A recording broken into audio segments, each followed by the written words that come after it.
नमस्कार दोस्तों, मैं हूं पूजा कुमारी। तो चलिए जानते हैं राजस्थान की 50 फटाफट खबरों को 10 मिनट में। उससे पहले आप इस वीडियो को कहां से देख रहे हैं कमेंट में जरूर बताएं।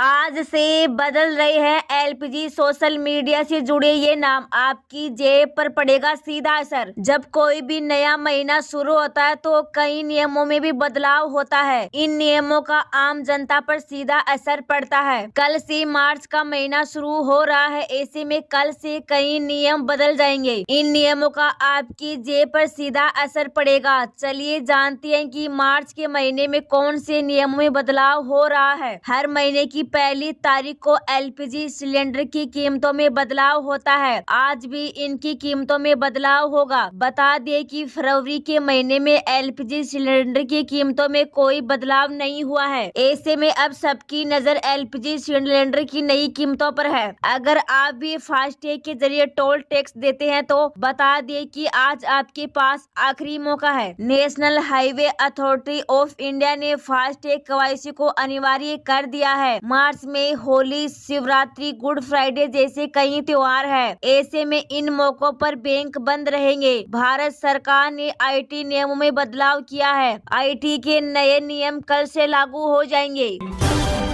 राजस्थान में अब अविवाहित महिलाएं भी बन सकेंगी आंगनबाड़ी सहायिका। डिप्टी सीएम ने दी मंजूरी। उप मुख्यमंत्री दिया कुमारी ने राज्य में अविवाहित महिलाओं को आंगनबाड़ी कार्यकर्ता व सहायिका बनाने की राह खोलते हुए चयन शर्तों में संशोधन को मंजूरी दे दी है। इससे राज्य में अब अविवाहित महिलाओं के लिए भी आंगनबाड़ी कार्यकर्ता व सहायिका बनाने का रास्ता खुल गया है। उप मुख्यमंत्री ने बताया कि प्रधानमंत्री श्री नरेंद्र मोदी के विजन अनुसार महिला सशक्तिकरण को बढ़ावा देने के लिए मुख्यमंत्री भजनलाल शर्मा के नेतृत्व में राज्य में पहली बार ऐतिहासिक निर्णय लिया गया है। राजस्थान की 15 लोकसभा सीटों पर नए चेहरे उतार सकती है बीजेपी। इन 7 सीटों पर तय हुए उम्मीदवारों के नाम। देश की राजधानी दिल्ली में गुरुवार शाम बीजेपी केंद्रीय चुनाव समिति की बैठक बुलाई गई है। इस बैठक में प्रधानमंत्री नरेंद्र मोदी, केंद्रीय गृह मंत्री अमित शाह, बीजेपी अध्यक्ष जेपी नड्डा, राजस्थान बीजेपी अध्यक्ष सीपी जोशी और सीएम भजनलाल शर्मा समेत अन्य बीजेपी शासित राज्यों के प्रदेश अध्यक्ष, मुख्यमंत्री और जिन राज्यों में बीजेपी की सरकार नहीं है वहां के नेता प्रतिपक्ष मौजूद रहेंगे। इस दौरान लोकसभा चुनाव के लिए उम्मीदवारों की पहली सूची पर फाइल मोहर लगाई जाएगी। इससे पहले बुधवार को प्रदेश बीजेपी कोर कमेटी की बैठक दिल्ली में बीजेपी मुख्यालय में हुई थी। किसानों के दिल्ली कूच पर होगा बड़ा फैसला। किसान नेता ले सकते हैं बड़ा निर्णय। किसानों के दिल्ली कूच को लेकर किसान नेता बड़ा ऐलान कर सकते हैं। बता दिए कि किसान नेताओं की बैठक है, जिसके बाद किसान नेता आज बताएंगे कि आगे की क्या रणनीति रहेगी। राष्ट्रीय राजधानी तक कुछ 23 फरवरी को रोके जाने के बाद से किसानों की भीड़ हरियाणा से लगती पंजाब की कनौरी और शंभू संभागों पर डेरा डाले हुए बैठी है। राष्ट्रीय राजधानी तक कुछ 23 फरवरी को रोके जाने के बाद से किसानों की भीड़ हरियाणा से लगती पंजाब की कनौरी और शंभू सीमाओं पर डेरा डाले बैठी है। इधर किसान नेताओं ने कहा कि वह 29 फरवरी को अपनी अगली कार्यवाही की घोषणा करेंगे।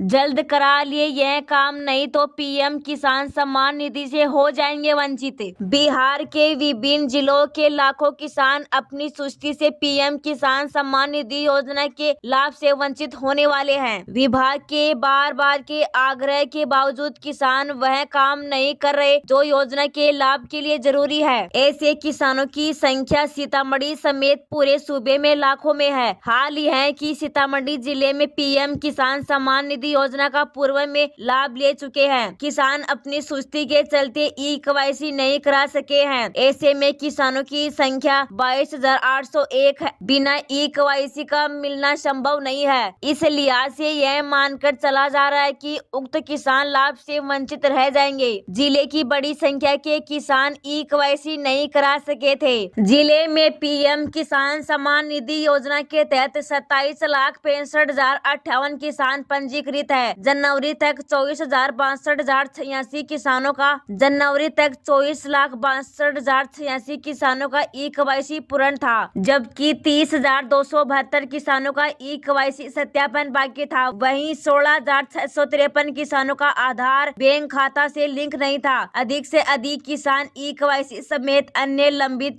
कार्य पूर्ण करा ले, ताकि उन्हें 16वीं किस्त की राशि आसानी से मिल जाए को लेकर कृषि विभाग की ओर से जागरूकता रथ निकाला गया था।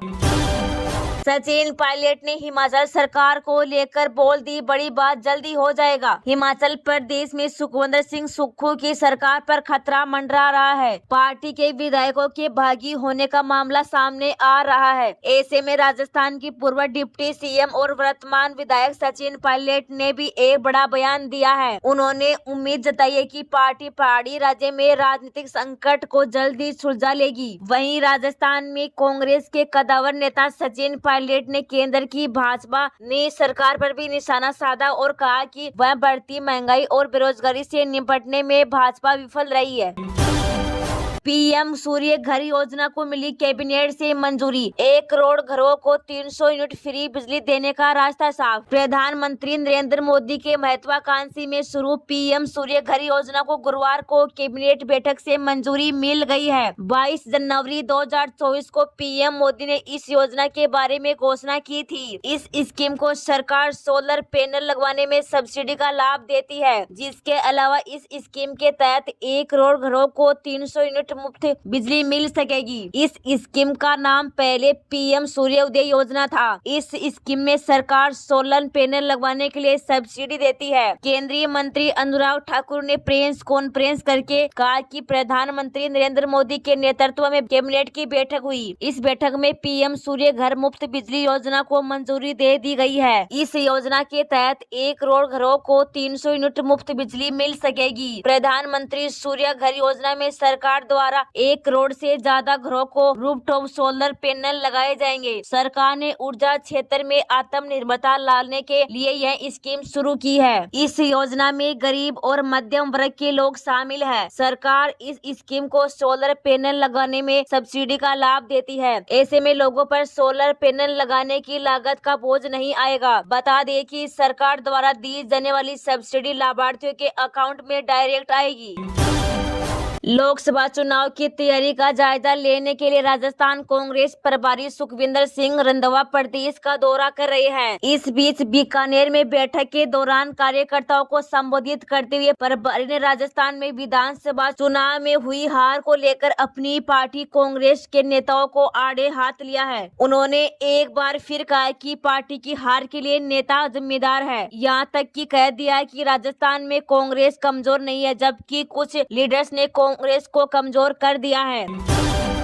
बिना केवाईसी वाले फास्टैग 1 मार्च से हो जाएंगे बंद। बैंक डीएक्टिव या ब्लैक लिस्ट करेंगे। यहाँ देखिए केवाईसी की पूरी प्रोसेस। अगर आपने अपनी कार के फास्टैग की बैंक से केवाईसी अपडेट नहीं करवाई तो आज ही करा ले, क्योंकि 29 फरवरी के बाद बिना केवाईसी वाले फास्टैग को बैंक डीएक्टिव या ब्लैक लिस्ट कर देंगे। इसके बाद फास्टैग में बैलेंस होने के बावजूद पेटीएम नहीं होगा। NHAI फास्टैग कस्टमर से भारतीय रिजर्व बैंक के नियमों के अनुसार फास्टैग के लिए केवाईसी प्रक्रिया को पूरा करने को कहा है, ताकि बिना किसी परेशानी के फास्टैग की सुविधा मिलती रहे। कस्टमर्स अब एक गाड़ी में सिर्फ एक फास्टैग यूज करेंगे। NHAI ने अपने बयान में कहा कि फास्टैग यूजर्स को एक वाहन एक फास्टैग नीति का पालन करना होगा और पहले जानकारी दिए गए कि सभी फास्टैग को अपने संबंधित बैंकों को वापस करना होगा। अब सिर्फ नए फास्टैग अकाउंट एक्टिव रहेंगे। NHAI ने फास्टैग से टोल वसूलने के लिए टोल प्लाजा के वेटिंग टाइम को कम करने और पारदर्शिता लगाने के लिए एक वाहन एक फास्टैग अभियान शुरू किया है। कहा जा रहा है कि NHAI ने यह पहल एक गाड़ी के लिए नई फास्टैग जारी करने और RBI के नियमों को उल्लंघन कर केवाईसी के बिना फास्टैग जारी किए जाने की हालिया रिपोर्टों के जवाब में की है।